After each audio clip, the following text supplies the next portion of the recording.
for exactly 100 years. The sky over Earth had been made of falling fire. Yet the most terrifying thing about the apocalypse was not the relentless fury raining from above, but what was quietly gestating in the dark below. High in the planet's exosphere, the Aegis Armada hung like a necklace of jagged black iron against the stars. They were a vast, dogmatic coalition of alien races, united by a singular, unshakable belief that humanity was a cosmic infection. A century ago, humanity had just begun to push its rudimentary chemical rockets past the asteroid belt, a loud, chaotic, and aggressively expanding species. The Aegis High Echelon had deemed this expansion a threat to galactic purity.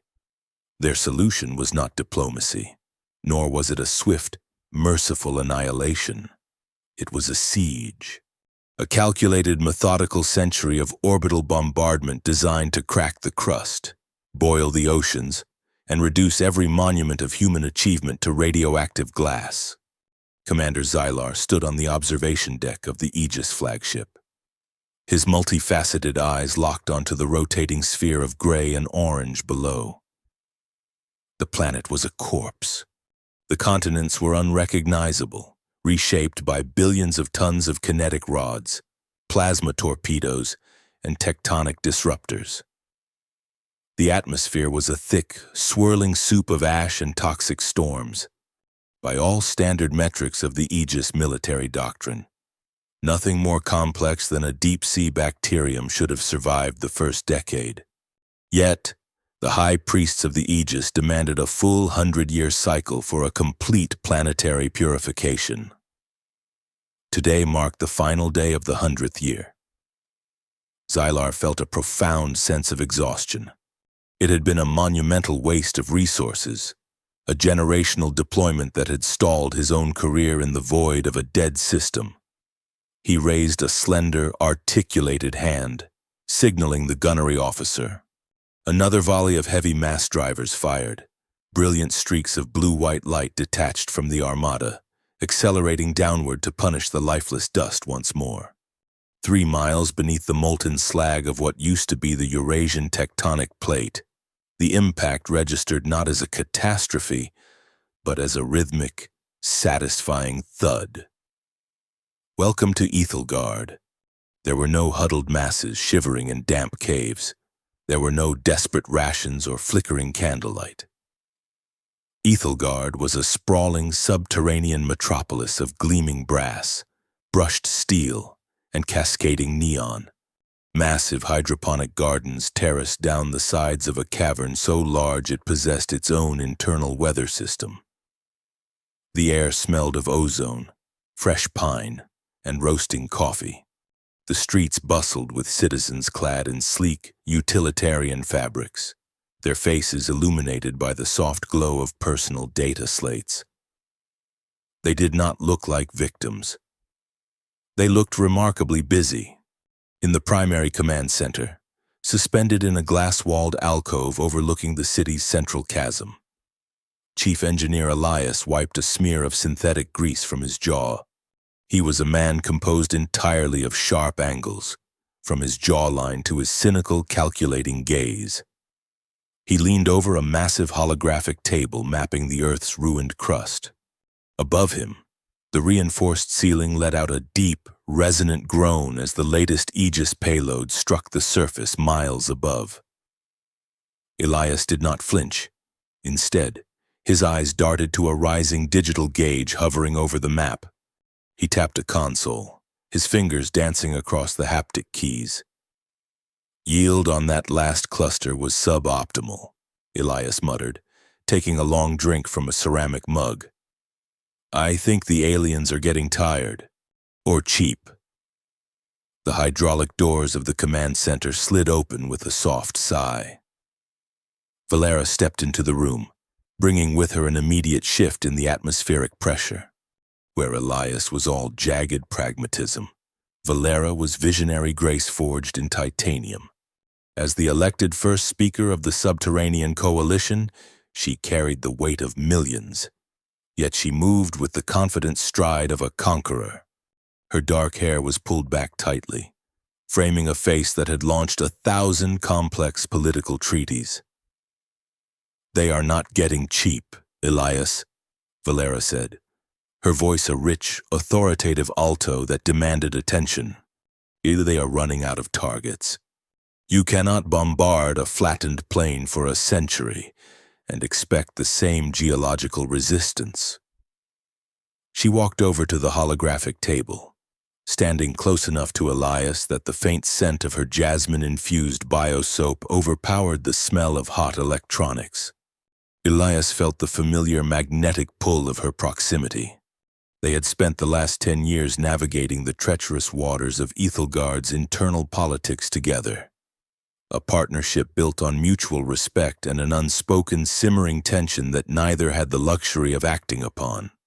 There was simply too much work to do. "If they dial back the kinetic output now, it throws off our entire schedule," Elias complained, bringing up a complex schematic of the upper crust. "We need them to keep hitting the North American grid with at least a Class 4 impact rating for another 3 weeks. Otherwise, I cannot guarantee the structural integrity of the upper conduit." "You will make it work," Valera said, her tone leaving no room for negotiation. She rested her hand on the edge of the console, her fingers brushing lightly against his. He didn't pull away. "The Council is growing restless. The isolationist faction is gaining traction again. They want to seal the upper bulkheads permanently and forget the sky exists. I need you to give me something tangible to present at the assembly tomorrow." Elias looked at her, his cynical facade cracking just enough to reveal the fierce intelligence underneath. He tapped the holographic display, shifting the view from the planetary surface to a cross-section of the Earth's mantle. Millions of tiny glowing red nodes pulsed in unison beneath the digital rock.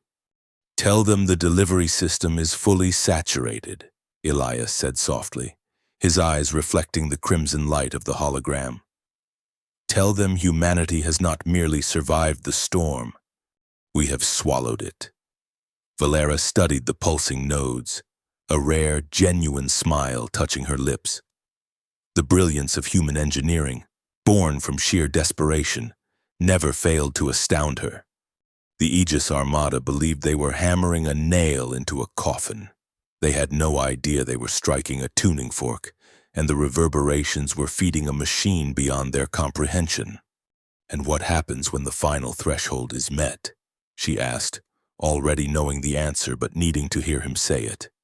"Then," Elias replied, turning to face her fully, "we show them exactly what happens when you corner an apex predator in the dark for 100 years. We don't just survive. We evolve."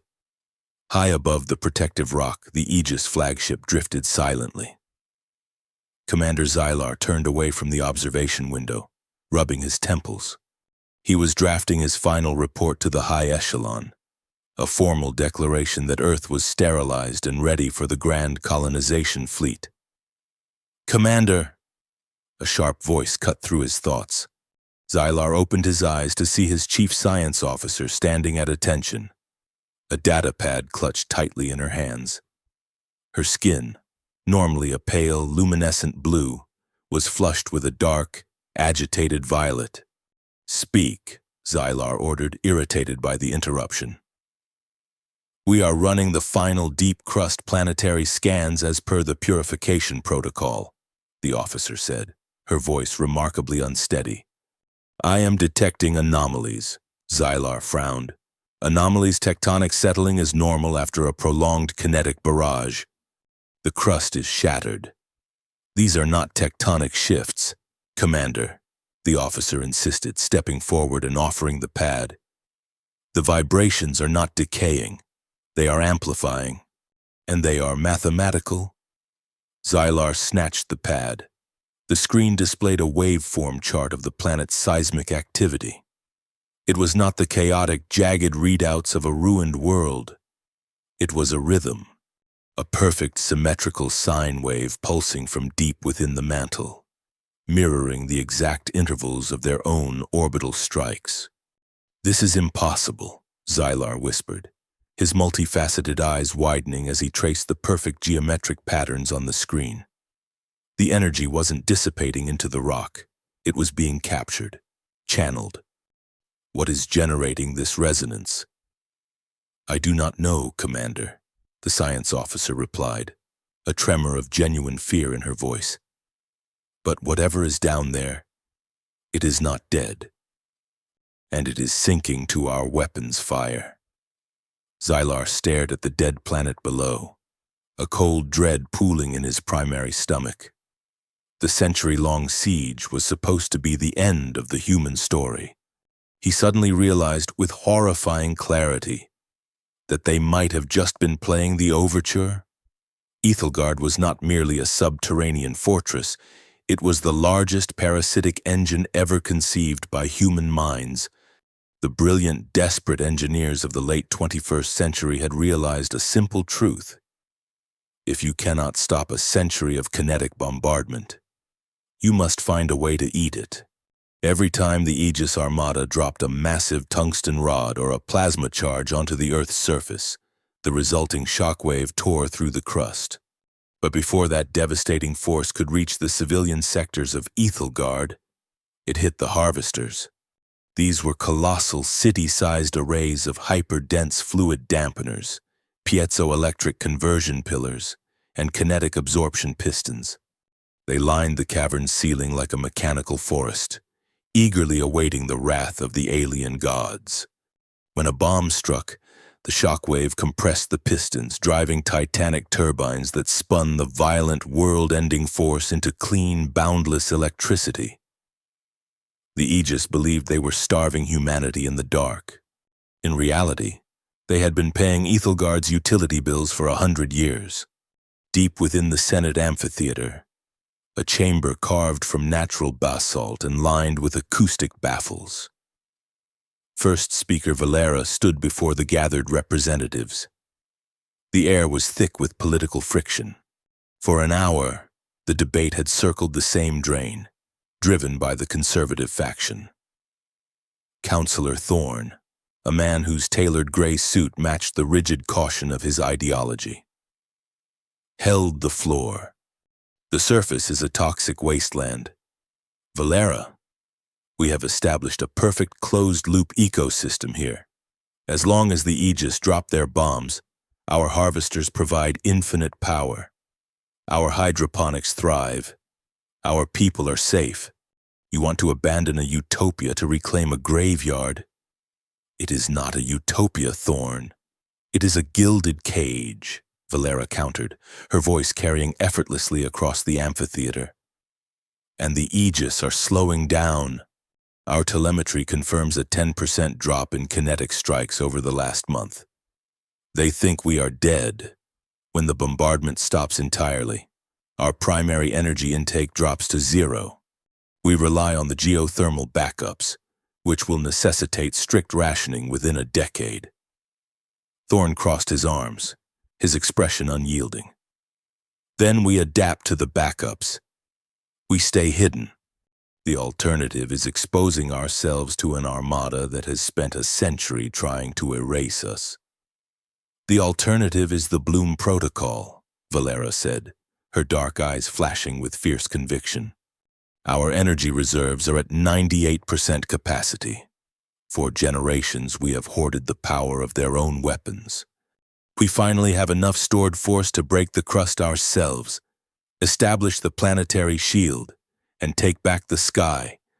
We are not mice hiding in the walls. Counselors, we are the inheritors of this world. A murmur rippled through the assembly, a mixture of awe and terror. Before Thorne could formulate a rebuttal, a blaring crimson light washed over the amphitheater, accompanied by the shrill wail of a Priority 1 structural alarm. Valera tapped her wrist console, immediately opening a channel to the engineering bays. Elias, report. Elias's voice crackled through the comms, breathless and strained. We have a critical mechanical failure in Sector 4, Upper Impact Absorption Zone. One of the primary monolithic pistons has jammed on a fault line. It is not compressing. A cold spike of dread hit Valera. If a primary piston failed to compress during a surface strike, the kinetic shock wave would not convert into energy. It would transfer directly into the bedrock roof of Ethelgard, causing catastrophic cave-ins. Time to next predicted orbital strike in Sector 4, Valera asked, her political battle instantly forgotten. 7 minutes, Elias replied. I am already in the high-speed lift with a heavy repair Vanguard. We have to manually disengage the locking mechanism before the next hammer drops. The upper impact absorption zone was a terrifying place to work. It was a massive, spherical shock chamber located mere miles beneath the ruined surface. To prevent the sheer force of the alien bombs from tearing the maintenance crews apart during routine repairs. The chamber was entirely devoid of gravity, maintained by a localized null field. Elias and 3 armored engineers floated into the vast cavernous space. Above them hung the jammed piston, a pillar of hardened steel the size of a skyscraper, currently locked rigidly in place. Magnets on, Elias ordered. The team slapped their heavy boots against the cold steel of the piston, their magnetic soles anchoring them to the side of the towering machine. Below them, the vast emptiness of the shock chamber yawned like a mechanical abyss. Elias pulled a heavy thermal torch from his utility belt. The manual release valve was sealed shut behind a panel of reinforced durasteel, likely warped by the immense heat of previous impacts.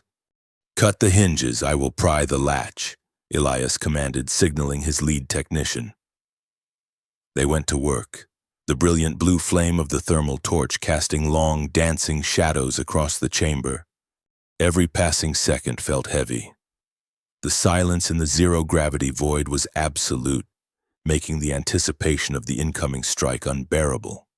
2 minutes, Chief, the technician warned, sweat beading on his forehead inside his helmet.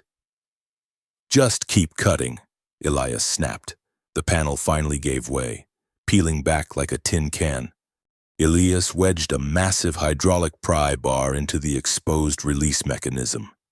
He strained against the bar, his muscles burning as he fought the jammed gears. Nothing moved. 1 minute. Elias gritted his teeth, shifting his grip. He bypassed the safety protocols on his exoskeleton suit, routing maximum power to his arms. With a guttural shout, he shoved the bar forward. A deafening metallic snap echoed through his helmet comms as the locking pin sheared off. The monolithic piston immediately groaned, shifting a fraction of an inch downwards. Free to compress. Clear the zone, Elias yelled, kicking off the piston and floating backward into the vast open space of the shock chamber. His team followed, drifting rapidly away from the massive steel pillar. 10 seconds later, the alien bomb hit the surface above them. The entire world convulsed. Even in zero gravity, the sheer concussive force transferred through the air, hitting Elias like a physical wall. The chamber shook violently, a terrifying blur of motion. Above them, the giant piston slammed downward with unimaginable speed, absorbing the kinetic shockwave and screaming as it converted the world-ending force into raw power. Elias stabilized his trajectory using his suit's micro-thrusters, his heart hammering against his ribs. The piston had worked.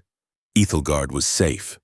He initiated his descent sequence, ready to return to the lower levels when a strange glint caught his eye. He paused his thrusters, drifting upward toward the very ceiling of the shock chamber, right where the crust met the machinery. Lodged deep within a jagged fissure in the bedrock, completely bypassing the armor plating of the chamber, was a sleek, black cylinder. It was covered in the jagged geometric runes of the Aegis Armada. It was easily 40 feet long, a brutal, ugly spike of alien engineering designed to penetrate deep underground before unleashing a nuclear firestorm. It was a bunker-buster warhead, and its casing was completely intact. It had failed to detonate. Elias floated near the massive weapon, a complex mixture of cold terror and sheer exhilaration washing over him. If this thing woke up, it would bypass the harvesters entirely and vaporize the upper levels of the city. But lying dormant here in the rock, it was the most valuable prize humanity had ever stumbled upon. It was perfectly preserved Aegis technology. He tapped his comms, opening a private, encrypted line directly to the first speaker. "Valera," Elias said softly, his eyes tracing the dark metal of the alien bomb.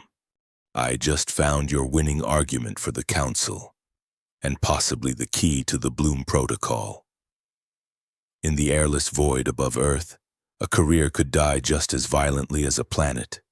Commander Xylar was about to experience the former to prevent the latter."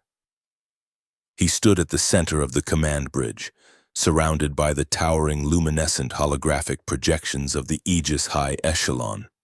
They were the architects of the century-long siege, draped in ceremonial robes of woven liquid metal, their multifaceted eyes glaring down at him with collective disdain.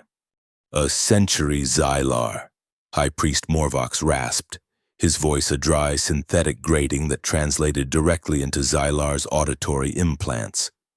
"Our empire expands across 3 spiral arms, yet your armada remains anchored to a tomb, burning precious plasma to scorch silicate dust. The treasury is bleeding. The purification is complete." "With respect, Eminence, it is not," Xylar countered, struggling to keep the desperation out of his tone. He pulled up the seismic data his science officer had discovered. "The planet is resonating. There is a mathematical return to our kinetic strikes. I suspect a deep-crust artificial anomaly." Morvox waved a hand, dismissing the holographic data without looking. "Geological death rattles, settling tectonic plates echoing through a hollowed mantle. The Council has voted, Commander. You have 48 planetary hours. If you cannot provide incontrovertible proof of biological contamination by then, the bombardment ceases. You will deploy the terraforming vanguard and prepare the surface for colonization. Fail to comply, and you will be relieved of command and cast into the solar winds." The projections vanished, plunging the bridge back into the cold starlight. Xylar clenched his articulated jaw. He would not let a bureaucratic oversight cost him his command or unleash an unknown variable upon the colonists. He turned to his tactical officer. "Bypass the mass drivers," Xylar ordered. "Load a Class 10 penetrator drone into the ventral railgun. Do not arm it with a plasma charge. Equip it with a wide-spectrum telemetry suite and a burrowing drive." The officer hesitated. "A spy drone, Commander." "Through the crust. Fire it," Xylar snarled. The penetrator drone dropped from the flagship, a sleek, needle-like projectile designed not to shatter the Earth, but to slip through its cracks. It pierced the toxic atmosphere, found a fresh tectonic fissure created by a recent bombardment, and dove straight into the planet's molten skin. 2 miles below the surface, the proximity alarms in Ethelgard's Sector 6 maintenance grid began to scream. Elias was still covered in grease and sweat from securing the unexploded bunker buster when the alert hit his personal slate. He wiped his face with a rag, his eyes narrowing as he read the trajectory data. It was too small to be a kinetic rod, and it was moving laterally through the upper bedrock, navigating the fissures. "It is looking for us," Elias said, his voice hard. He keyed his comms, hailing his vanguard team. "Ajax, grab the heavy carbon weave cables. Rena, I need a portable electromagnetic shunt. We have a crawler in the upper vents." They intercepted the drone in a massive, abandoned lava tube that served as a natural buffer zone above the city's defensive plating. The tunnel was dark, choked with sulfuric dust, and hot enough to warp standard steel. Elias and his team clung to the jagged rock face, their exoskeletons humming as they watched the tunnel wall bulge. With a shower of shattered granite, The Aegis drone broke through. It was a terrifying piece of machinery, a segmented metallic worm 30 feet long, its nose cone spinning with laser-heated drill bits. Red optical sensors ran along its flanks, rapidly scanning the darkness, trying to lock onto an artificial heat signature. If that thing pings the main network, every screen on the alien flagship lights up with our zip code. Elias muttered over the local channel. Jax, set the snare. Rena, power up the shunt on my mark. Jax, a wiry engineer with a penchant for high explosives, launched a harpoon gun across the lava tube, anchoring a thick carbon weave cable to the far wall. The drone paused, its sensors swiveling toward the sudden movement. It recognized the artificial material immediately and opened a transmission port on its dorsal ridge. "Mark!" Elias shouted. Rena slammed the electromagnetic shunt into the rock floor. A localized pulse of disruptive energy washed over the tunnel. The drone's transmission port sparked, the outgoing signal instantly scrambled by the heavy interference. The machine thrashed violently, its drill head spinning up to lethal speeds as it tried to burrow back into the rock to escape the jamming field. Elias did not give it the chance. He launched himself off the wall, using his suit's thrusters to bridge the gap. He landed heavily on the drone's segmented back. The machine bucked like a wild animal, slamming Elias against the stone ceiling. His exoskeleton groaned under the impact, warning lights flashing across his visor. "Pull the cable," Elias roared. Jax hit the winch. The carbon weave cable snapped taut, wrapping around the drone's midsection and violently anchoring it to the cavern floor. Elias scrambled forward along the thrashing metallic beast, pulling a heavy plasma cutter from his thigh holster. He drove the white-hot blade directly into the base of the drone's primary sensor array, severing the optical trunk line. The red lights flickered and died. The machine went limp, nothing more than a blind, heavy slab of alien metal. "Hazard pay just went up, Chief." Jax gasped over the comms, limping toward the downed drone. Elias stepped off the machine, his breathing heavy. "Strip its core. Bring it to the secure bay." An hour later, Valera stood in the highly classified subterranean vault beneath the command center. The captured drone lay on a diagnostic table, completely dismantled. Cables ran from its exposed processing unit into the monolithic mainframes of Ethelgard. Elias stood at the console, his fingers flying across the keys. He had done the impossible. By cannibalizing the intact decryption modules from the unexploded bunker buster they had found earlier, he had created a translation cipher for the Aegis network. "They were not just looking for life," Elias said, staring at the cascading data streams. "They are preparing the ground." He hit a key, and the holographic projector in the center of the room flared to life. It displayed a terrifying three-dimensional map of the surface above them, overlaid with thousands of red descent vectors. "Landing manifests," Valera whispered, stepping closer to the projection. The sheer scale of the operation was staggering. Troop transports, terraforming engines, atmospheric processors. They are not waiting to crack the crust anymore. "The bombardment is going to stop," Elias confirmed, turning to face her. "According to these command protocols, the Aegis flagship has issued a 48-hour countdown. After that, the kinetic strikes end, and the sky fills with drop pods." Valera looked at the landing coordinates. A cold realization washed over her. The densest cluster of red descent vectors was centered directly above the weakest section of Ethelgard's tectonic roof. "Did this drone manage to transmit a partial signal before you jammed it?" she asked, her voice tight.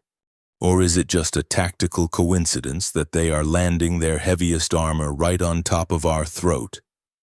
"I do not know," Elias admitted, the weight of the situation pulling at his sharp features. "But if they set up their heavy terraforming engines right there, The localized gravity manipulation will crush Sector 6 within a week. We cannot let them establish a beachhead. The hum of the massive city vibrated through the floor plates beneath their boots. Millions of people went about their daily lives completely unaware that the 100-year dark was about to shatter. Valera turned away from the hologram, looking at Elias. The political battles, the resource rationing, the constant fear of a collapsing roof, it was all culminating in this single, inescapable bottleneck of history. "They are coming to walk on our graves," Valera said softly. Elias closed the distance between them, stopping just inches away. The simmering tension that had defined their partnership for a decade hung thick in the air, magnified by the apocalyptic clock ticking down on the monitors. He looked down at her, his cynical facade completely stripped away, leaving only raw, fierce determination. "Then we make sure the ground swallows them," Elias replied. Valera held his gaze, a silent agreement passing between them. The survival of humanity was no longer about hiding. It was about striking back. "The Bloom Protocol," Valera stated, making the final, irrevocable decision. "We need to plant the surface nodes to direct the energy upward. But if the bombardment is stopping, we will not have the active kinetic cover to mask our movements on the surface. And we only have 2 days. Elias looked back at the remains of the alien drone, and then at the schematics of the unexploded bunker buster hovering on his secondary screen. A reckless, brilliant idea began to form in his mind. "We will not need cover," Elias said, a dangerous smirk touching the corner of his mouth. "I know exactly how to integrate their unexploded ordnance into our energy grid. We are going to give them a very warm welcome." The crust of the Earth was no longer a geological formation. It was a vertical graveyard of unexploded alien fury. To climb it was to walk blindly through a dormant slaughterhouse, deep within the staging bays of Ethelgard. The Goliath-class tectonic breacher sat idling on the launch rails. It was less of a vehicle and more of a heavily armored fist designed to punch through solid rock. Its thick, ablative plating was scored with carbon burns from previous shallow runs, and its twin plasma drills glowed with a dull, menacing heat. Valera stood on the elevated gantry overlooking the bay, her hands gripping the steel railing tight enough to turn her knuckles white. Below her, Elias was strapping into the pilot's seat of the breacher, securing a heavy crash harness over his exoskeleton. Her data slate buzzed incessantly in her pocket. It was Counselor Thorne, undoubtedly preparing to file articles of treason against her.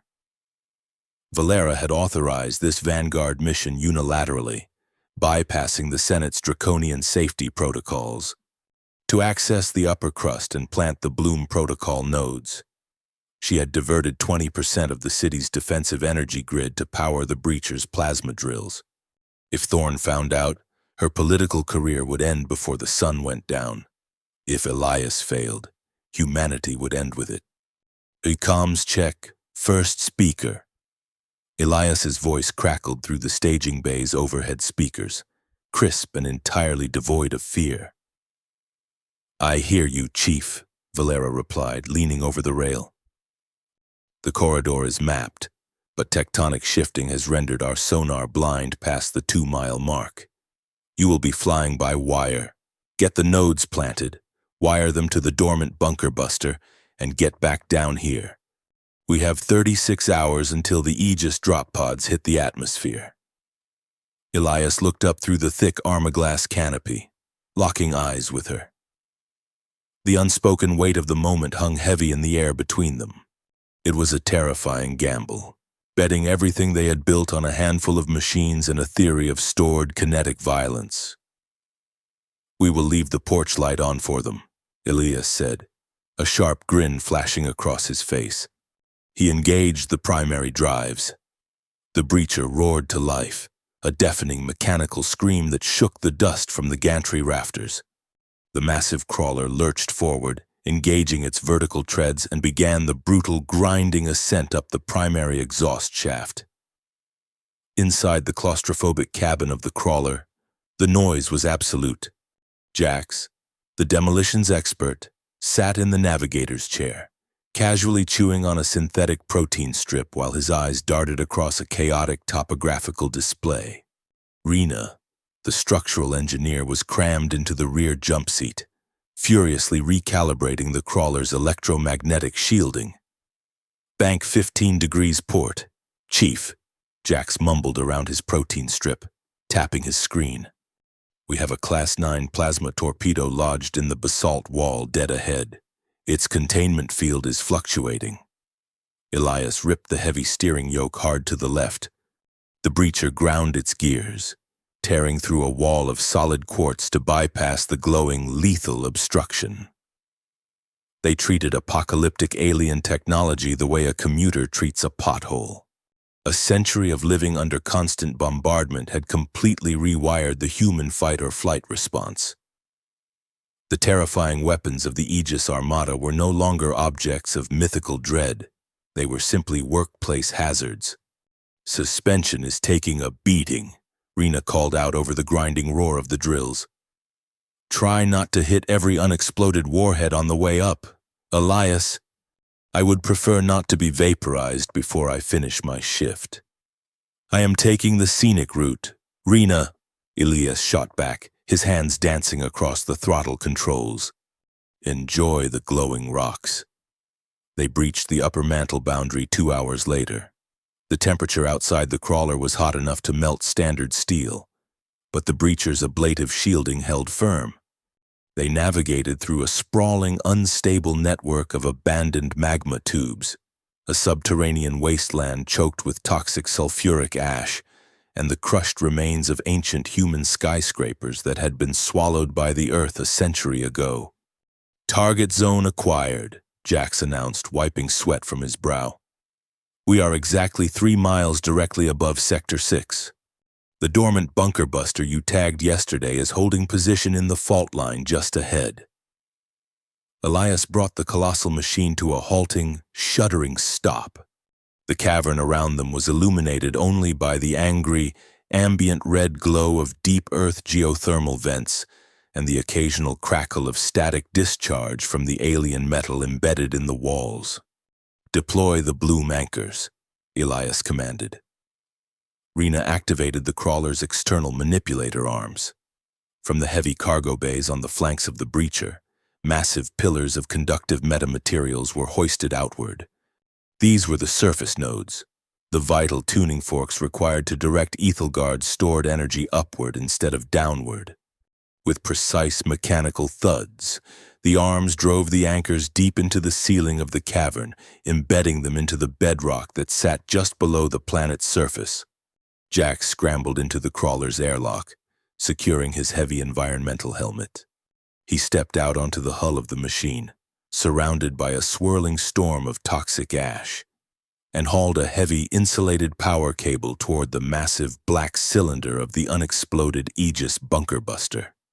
Working quickly, he bypassed the alien weapon's firing mechanism and spliced the cable directly into its hyperdense energy core, connecting it to the network of bloom anchors.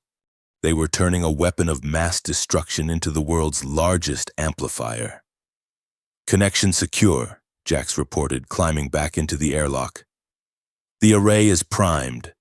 We are ready to flip the switch." Elias let out a breath he had not realized he was holding. The hardest part was over. Now, they just had to survive the descent. He reached for the primary throttle, preparing to disengage the docking clamps. Then, the world shattered. Up in orbit, an Aegis gunnery officer, bored and eager to clear his inventory before the bombardment officially ended, had fired a final localized kinetic rod perfectly aligned with their coordinates. There was no warning. The ceiling of the cavern collapsed with the force of a falling moon. Millions of tons of crushed basalt, granite, and alien slag slammed down upon the breacher. The heavy armor-glass canopy cracked instantly, a terrifying spiderweb of fractures blooming across Elias's field of vision. The crawler was thrown violently downward, tumbling through the darkness as the floor of the magma tube gave way entirely. Red warning lights bathed the cabin in blood-colored hues. The screaming sound of tearing metal overpowered everything. The breacher slammed violently against a lower rock shelf, burying itself beneath a mountain of debris. Complete darkness instantly followed. The main power grid failed. "A damage report," Elias shouted into the pitch black, his ears ringing violently. "Main drive is offline," Rena coughed, the sound of hissing oxygen filling the tight space. "Hull integrity is at 12%. We are pinned under an estimated 400,000 tons of rock.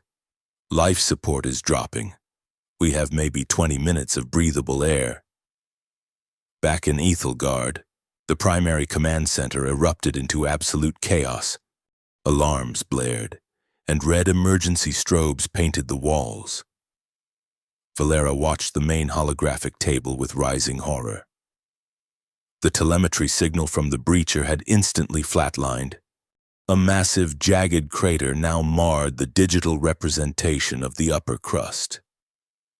Counselor Thorne burst through the command center doors, his face purple with rage. "You authorized a surface breach. You sent a crew into the kill zone. The tectonic backlash is destabilizing the entire sector roof. Shut down the operation, Valera, or I will have you removed from power this instant." Valera ignored him. She stepped away from the main observation deck and walked directly to the primary engineering console, shoving a startled technician aside. She locked her eyes on the raw data stream coming from the city's massive kinetic harvesters. They had been storing energy for 100 years. The reserves were practically bursting. To lead was not to manage safety. To lead was to make the terrible choices when the math failed. "Override command protocols," Valera stated, her voice slicing through the panic in the room. She typed her executive cipher into the console, initiating a directed geothermal pulse. "Target coordinate Sector 6 upper boundary." Thorne lunged forward, his eyes wide with disbelief. "Are you insane? You cannot reverse the flow of the harvesters. A surge like that will blow out the civilian power grid for a month. You will freeze half the city to dig out 3 corpses.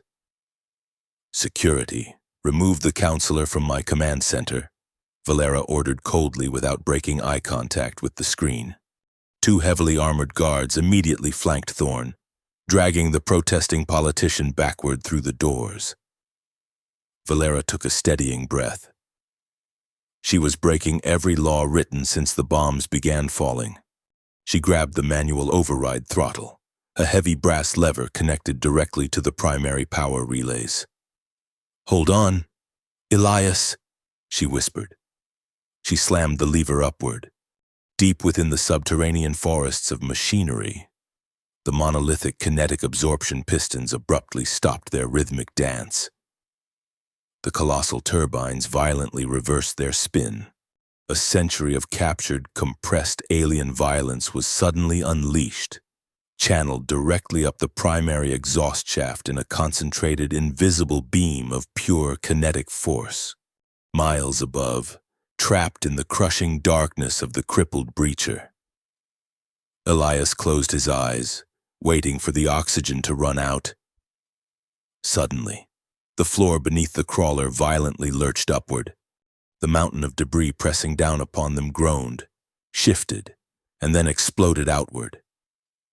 A shockwave of impossible power tore through the rock from below, obliterating the millions of tons of basalt that pinned them. The breacher was blasted free, tumbling backward into a wide, stable cavern that had been violently hollowed out by Valera's energy surge. The emergency backup lights flickered to life inside the cabin, through the cracked canopy. Elias looked up. The rock above them had been completely shattered. For the briefest of moments, through the swirling dust and settling debris, he saw something no human had seen in 5 generations. He saw a single patch of cold, distant starlight. "Systems rebooting," Rena gasped from the back seat, furiously working her terminal.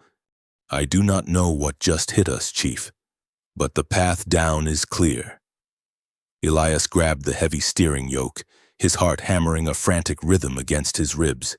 He keyed his comms, the signal weak but functioning. "Valera, we are clear, and the surface anchors are active." In the command center, Valera allowed herself one fleeting second of relief before her tactical officer turned around, his face pale as chalk. "First speaker," the officer stammered, pointing at the deep space telemetry screens. "That energy pulse, it was massive. It broke the crust. The Aegis fleet just detected a massive radiological spike originating from below ground." Valera looked at the holographic display of the alien armada. The slow, methodical orbits of the warships were abruptly breaking. The entire fleet was pivoting, their massive weapons batteries aligning directly toward Sector 6. They had seen the light. The 48-hour countdown was officially dead. The invasion was beginning right now. For 100 years, humanity had learned to sleep to the rhythmic drumbeat of their own extinction. When that drumbeat abruptly stopped, the silence that followed was heavy enough to crush bone. Inside Ethelgard, the cessation of the orbital strikes was not a gentle fading. It was a violent amputation of sound. The massive kinetic harvesters, the beating mechanical heart of the subterranean world, spun down into a low, whining idle. Citizens froze in the neon-lit concourses, their eyes turning upward toward the reinforced bedrock. The deep, bass-heavy vibrations that had rattled their teeth since birth were gone. For the first time in 5 generations, the earth was perfectly, terrifyingly still. The stillness bred immediate, suffocating panic. Paranoia swept through the commercial districts and hydroponic terraces like a localized plague. Emergency sirens wailed, rushing in to fill the void left by the falling bombs. Without the constant influx of kinetic energy from the surface impacts, the city's power grid instantly shifted to the geothermal backups. The vibrant, sun-mimicking lights of the cavern dimmed into a harsh, twilight amber. Whispers of a final, planet-shattering superweapon spread faster than the ventilation system could cycle air. People believed the aliens had simply paused to reload something unimaginably worse. 300 miles above the terrified city, Commander Xylar stood triumphant on the observation deck of the Aegis flagship. The localized energy surge from the planet's crust had given him exactly what he needed. Indisputable proof of an artificial, high-yield power grid. He had immediately ordered a full cessation of the bombardment. There was no need to blindly crack the shell when the parasite had just obligingly signaled its exact location. Behind him, the luminescent, hard light projections of the High Echelon flickered into existence on the bridge. High Priest Morvox materialized. His multifaceted eyes narrowed in deep suspicion, a dozen other council members hovering at his side. Xylar did not wait for their inevitable bureaucratic reprimand. He gestured grandly toward the central tactical display, which was now flooded with the crimson descent vectors of the Vanguard invasion force. "You demanded proof of life, Eminence," Xylar declared, his voice ringing with absolute vindication.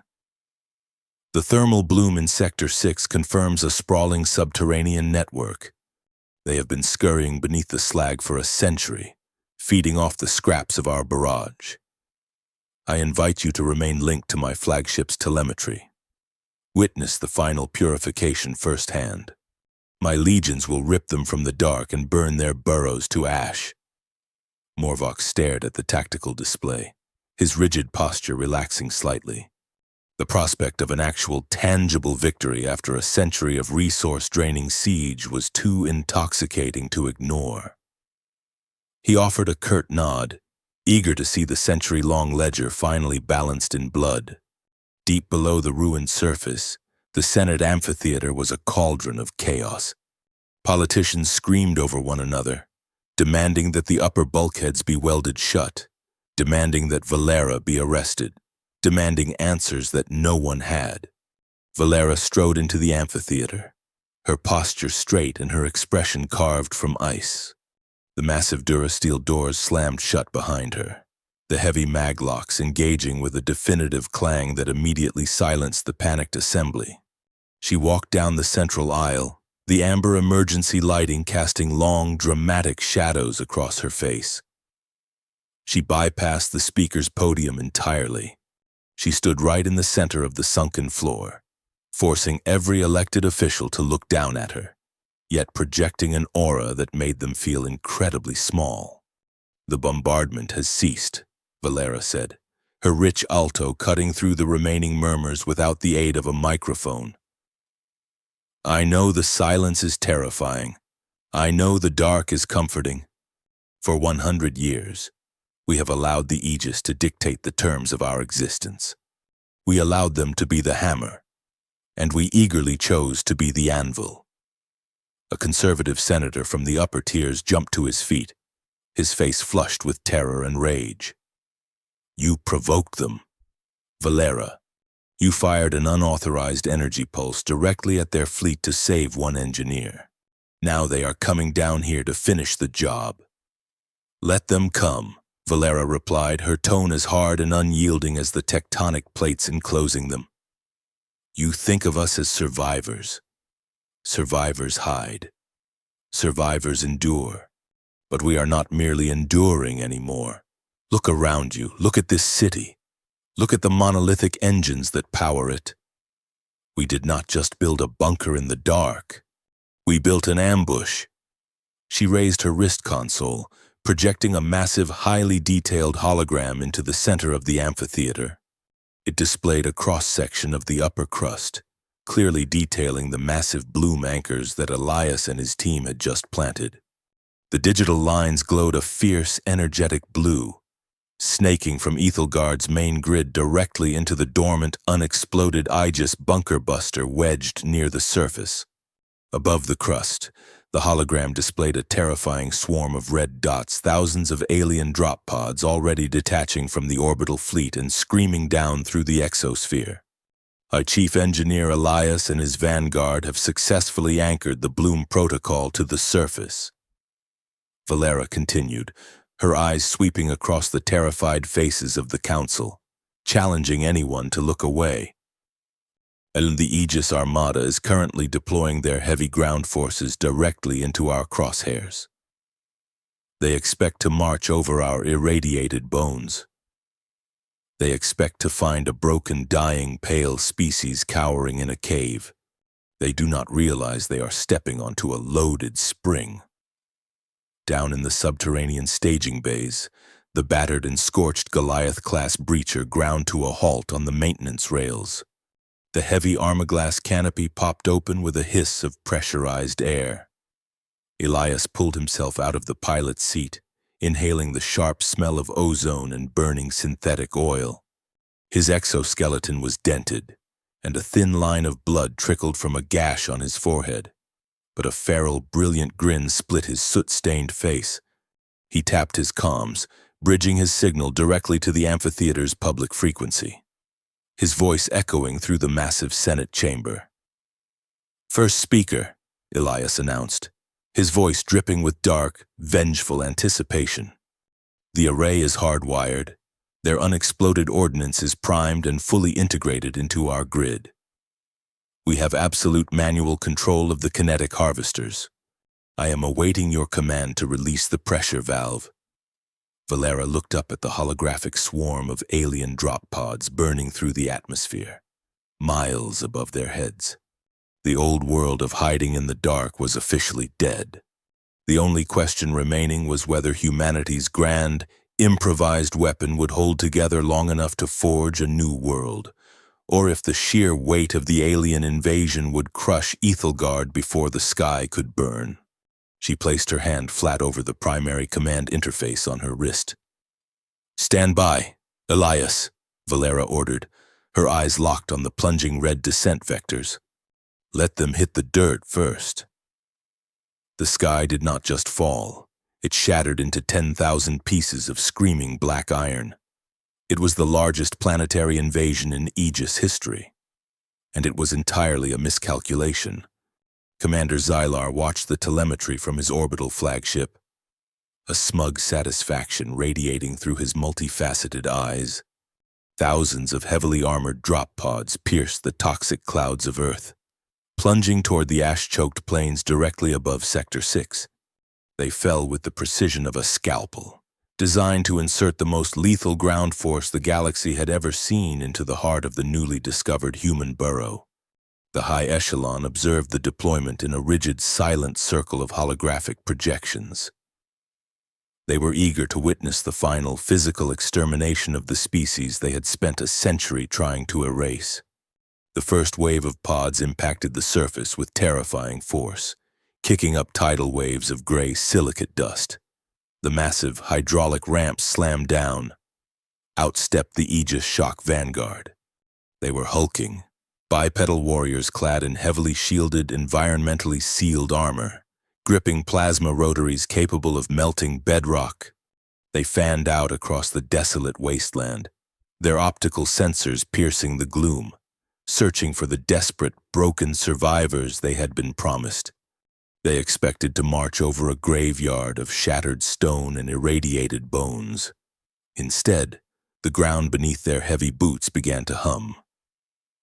Captain Vial, the commander of the Vanguard, paused. He looked down at the pulverized Earth. The thick layer of gray ash was vibrating, dancing in a strange, rhythmic pattern. He engaged his suit's deep penetration scanners, expecting to find a hollowed-out bunker waiting to be breached. The scanner display flared bright white, instantly blinding his heads-up display with a localized electromagnetic surge. Vial wiped his visor, confused. Through the swirling dust, he noticed the bedrock was not dead. Jagged fissures in the earth were glowing, brilliant. Sapphire veins of pure energy pulsed violently just beneath the surface, perfectly matching the rhythm of a heartbeat. Deep within the subterranean command center of Ethelgard, Elias stood at the primary console, his hands hovering over a massive analog bypass switch. The holographic tactical map in the center of the room was entirely red, displaying the massive concentration of Aegis troops standing directly on top of the hidden bloom anchors. Valera stood beside him, her eyes locked on the telemetry. The invasion force was perfectly positioned. The trap was fully loaded. They have established a perimeter right on the fault line. Elias reported, a dark, breathless excitement in his voice. Every single drop pod is sitting inside the conduction zone. Release the sentry, Valera ordered. Elias grabbed the heavy brass switch and slammed it forward, locking it into the terminal position. Far below the city, the monolithic kinetic harvesters disengaged their storage safeties. For 100 years, these colossal engines had swallowed the world-ending fury of the Aegis bombardment, compressing and storing the kinetic violence of millions of bombs in hyper-dense battery reserves. Now, that flow was violently reversed. A river of unimaginable power surged upward through the primary exhaust shafts, racing toward the ruined surface. The energy slammed into the dormant Aegis bunker buster that Elias and his team had wired to the bloom anchors.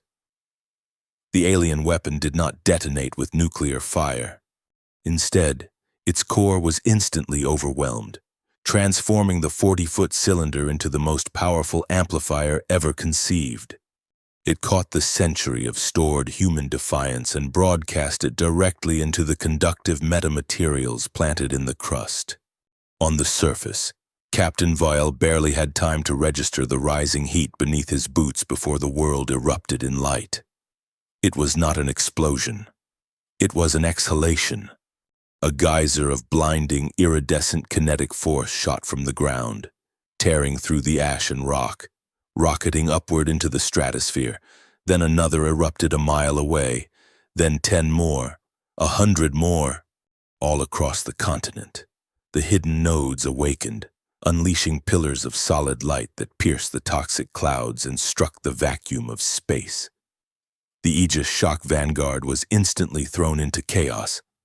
The sheer electromagnetic output of the ascending energy beams acted as a localized EMP of catastrophic proportions.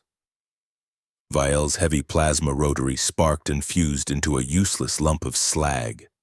His environmental suit, powered by micro-fusion cells, shrieked a warning before dying completely. The localized gravity nullifiers in the drop pods failed, dropping the massive ships heavily into the collapsing dirt. Thousands of alien soldiers dropped to their knees, their armor suddenly becoming heavy, suffocating coffins as the powered joints locked in place. High above, the pillars of light hit the upper atmosphere and flared outward. They wove together with terrifying speed, a sprawling hexagonal lattice of hard light and kinetic energy locking into place across the sky. It spread across the globe in a matter of seconds, shifting from blinding white to a shimmering, translucent gold. On the bridge of the Aegis flagship, the tactical displays went black. Commander Xylar stumbled backward as the orbital sensors shrieked in protest. The planet below them had suddenly vanished behind an impenetrable, glowing barrier. The shield was woven from the exact energetic frequency of their own mass drivers and plasma torpedoes. Humanity had taken their ammunition and built a roof with it. "Reroute the sensors," Xylar roared, panic finally breaking his composed facade. "What is happening to the Vanguard?" "We are locked out, Commander," the science officer yelled over the blaring alarms. "The planetary shield is rejecting our signals, and the energy output is not static. It is interacting with the atmosphere." The Bloom Protocol was not merely a shield, it was a weaponized terraforming event.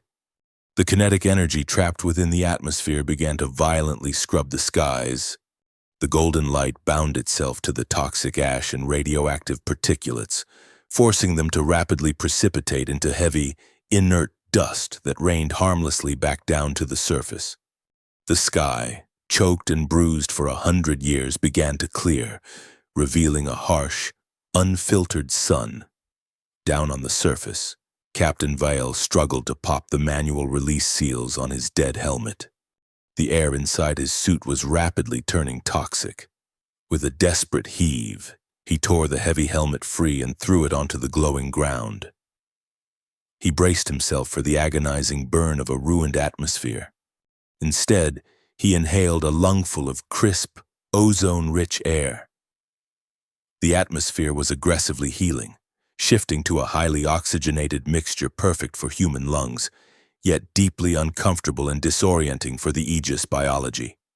Viel gasped, his multifaceted eyes watering in the bright, sudden sunlight. He looked around at his invincible vanguard.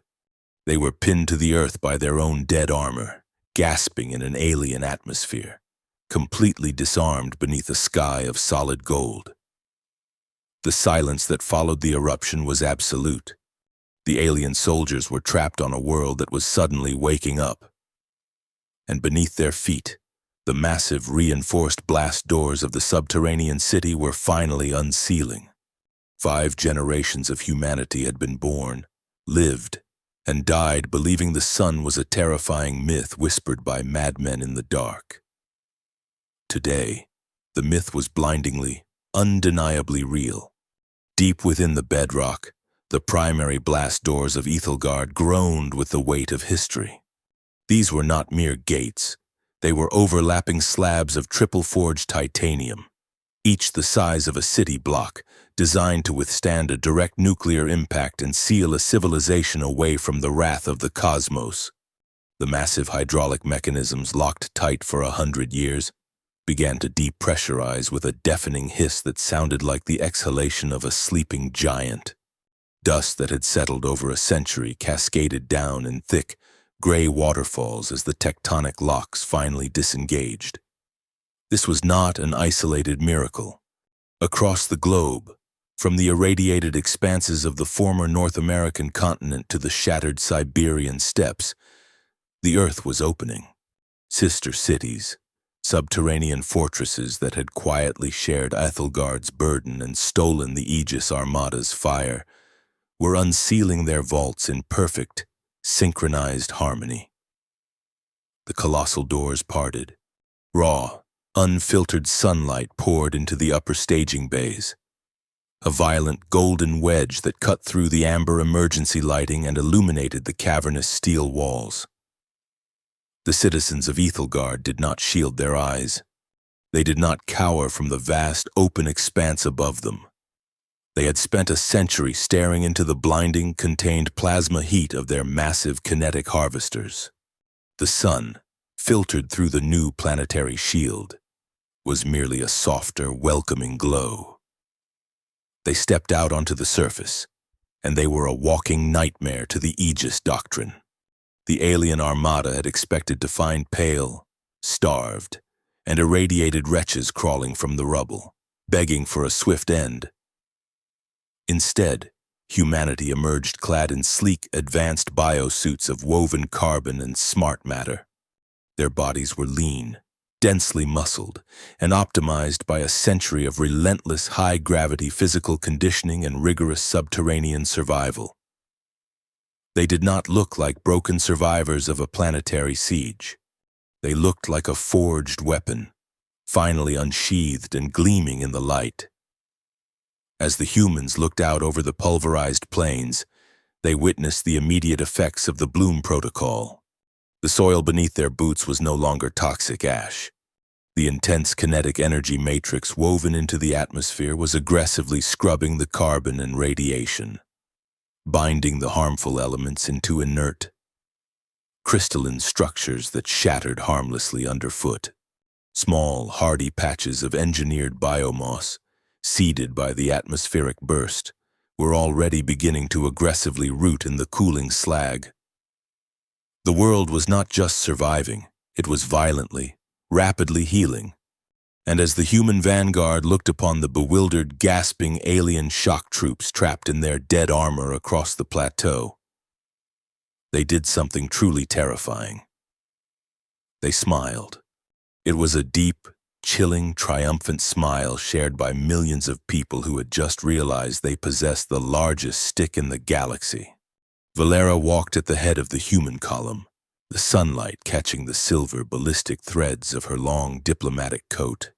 She looked exactly as a world leader should look when claiming a conquered territory. Radiant, unyielding, and completely in control of the shifting paradigm. Beside her walked Elias, a heavy gravity manipulation rifle slung casually over his shoulder, his cynical grin wider than it had ever been in the claustrophobic dark. "The sky is aggressively bright," Elias muttered, squinting up at the shimmering, translucent golden lattice of the planetary shield that now separated them from the stars. "I think I preferred the neon of the lower sectors.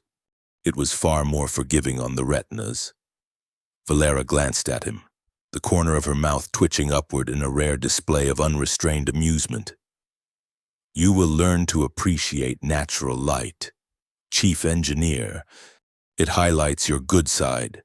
Besides, we are going to need the visibility to clean up the mess on our lawn." They approached Captain Vial, the commander of the Aegis Shock Vanguard. Vial was on his knees in the rapidly crystallizing dirt, struggling to breathe the highly oxygenated, rapidly shifting atmosphere. His massive bipedal frame was entirely imprisoned by his own inert, multi-ton combat armor. The electromagnetic pulse from the Bloom Protocol had fused every microfusion cell in the alien ranks. His elite troops were scattered across the plateau in similar states of helpless, humiliating paralysis, their world-ending weapons rendered into useless chunks of dead metal. Elias unslung his rifle. It did not fire kinetic slugs or superheated plasma. It was a localized gravity inverter, a brilliant piece of improvised engineering powered by the microscopic remnants of the Aegis's own kinetic bomb stored in its high-density battery cell. He pointed the weapon casually at a nearby alien heavy plasma cannon that lay half buried in the dirt. He pulled the trigger. The massive weapon, weighing several tons, simply floated upward, entirely stripped of its gravitational anchor. It bobbed in the air like a child's balloon, Elias flicked the barrel of his rifle sideways, sending the massive cannon hurling hundreds of feet away to crash harmlessly into a deep, rocky ravine. Captain Vial watched this casual display of impossible physics with mounting, suffocating horror. The parasites were manipulating fundamental forces of nature using the very energy the Aegis had spent a century dropping on their heads. The human forces moved among the alien troops like fluid ghosts, acting with a practiced, terrifying efficiency. They effortlessly plucked heavy weapons from rigid, armored alien hands, floating the ordnance away into massive, organized scrap piles. Human engineers tagged the hulking Aegis warriors with localized stasis constraints, ensuring the massive aliens could not move even if their armor spontaneously rebooted. And through it all, the humans were laughing. The bright, clear sound of human laughter echoing under an open sky sent a shiver of pure, cold terror down Vial's spine. It was the sound of absolute victory. Valera stopped directly in front of the kneeling alien captain. She did not raise her voice. She did not need to. The quiet authority in her tone carried the weight of 1 billion unbroken souls, supported by the humming, infinite power of the golden shield above them. "You came to purify a graveyard," Valera said. Her dark eyes locked onto Vale's multifaceted, terrified gaze. "You spent a century trying to bury us, failing to realize that we are seeds. The harder you pushed, the deeper we rooted. And we have been growing under extreme pressure for a very long time." Vial tried to speak, to offer some grand threat of orbital retribution from the armada above, but his vocal manipulators only produced a wet, raspy wheeze in the dense air. He looked up past Valera, past the smiling, heavily armed humans, and stared at the golden sky. He knew what was happening. The Aegis had not eradicated a pest. They had inadvertently forged an apex predator, and then they had kindly delivered themselves directly into its jaws. Valera turned away from the defeated captain and looked up at the golden lattice. The ground forces were entirely secured, rendered harmless and completely humiliated in a matter of minutes. But the architects of the century-long siege, the high echelon and Commander Xylar, were still hovering in the cold void, locked out of the solar system they thought they owned. The war of survival was officially over. The war of consequence was just beginning, and humanity had a lot of pent-up energy to spend. To conquer a world is a matter of overwhelming force, but to lose a world you already burned to ash requires a special kind of arrogance. Commander Xylar was currently experiencing the crushing, physical weight of that arrogance firsthand. The rapid, violent expansion of the Bloom Protocol's golden lattice had not merely shielded the planet from further harm. Its localized gravity tethers, fueled by a century of stored kinetic energy, had violently snagged the Aegis flagship from its low-orbit observation point. Stripped of all propulsion and weapon systems by the localized electromagnetic surge, the colossal alien dreadnought had been dragged unceremoniously into the atmosphere. It made a grinding, humiliating crash landing on the newly stabilized plains just 10 miles outside the unsealed gates of Ethelgard. Now, the grand architect of the final purification sat on a simple, collapsible human camp chair in the center of a rapidly constructed forward operating base. Xylar was breathing the painfully crisp, highly oxygenated air of the world he had failed to kill. He was stripped of his ceremonial liquid metal robes, his multifaceted eyes darting nervously at the heavily armed, smiling humans who walked casually past his holding area. Valera approached him, her silver diplomatic coat catching the ambient light of the golden sky above. She did not bring an armed escort. She simply carried a small, metallic data slate. She pulled up a second camp chair and sat directly across from the alien commander, offering a calm, terrifyingly serene expression. "Your flagship is a fascinating piece of engineering." "Commander," Valera began, her tone conversational, as if discussing the weather. "Our deep salvage crews are already reverse engineering your hyperdrives. We estimate we will have a fully functioning, human-piloted interceptor fleet built from your scrap within the decade." Xylar stared at her, his rigid jaw trembling slightly. "The high echelon is still out there. The bulk of the armada remains in the outer system. You have trapped my vanguard, but you cannot withstand a coordinated full-fleet assault. They will simply wait until your golden shield depletes its energy." "That is the beauty of your century-long mistake," Valera replied, leaning forward and resting her hands on her knees. "Our shield will never deplete. It is powered by the very kinetic energy your armada graciously delivered to our doorstep for 100 years. We built the most efficient batteries in the universe to catch your fire. And now that the shield is active, it operates on a self-sustaining resonance loop." She handed him the data slate. It displayed a real-time telemetry feed of the outer solar system. A shimmering, impenetrable wall of hard light energy had expanded outward from Earth, sweeping past the orbit of Mars and anchoring itself to the gravitational pull of the gas giants.